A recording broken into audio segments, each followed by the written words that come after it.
A busy Thursday at APEC Leaders Week in Peru as Xi Jinping arrived in Lima. The Chinese president was received by Peruvian officials as well as APEC 2024 officials, such as the event's 2024 president, Carlos Chavez.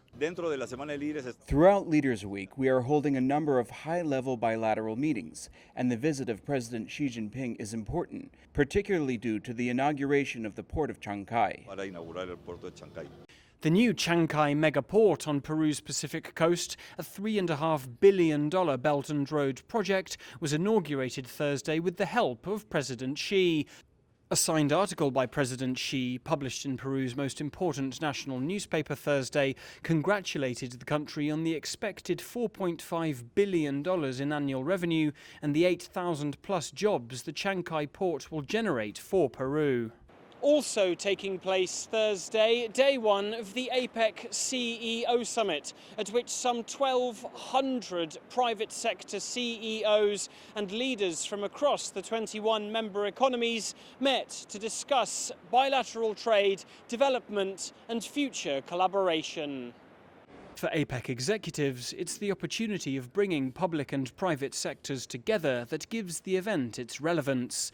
Topics and issues raised at the CEO Summit are communicated through APEC channels by APEC senior officials like Carlos Vázquez. We have a very intensive dialogue with the private sector through the so-called APEC Business Advisory Council. So the representatives of the private sector, they express their concerns, their recommendations for the governments to design public policies that could be conducive to economic growth and development.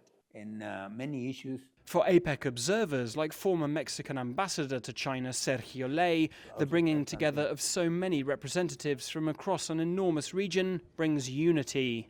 APEC in itself is a very important gathering. The fact that the most important economies of the world are able to talk each other in the economic field gives its relevance to APEC.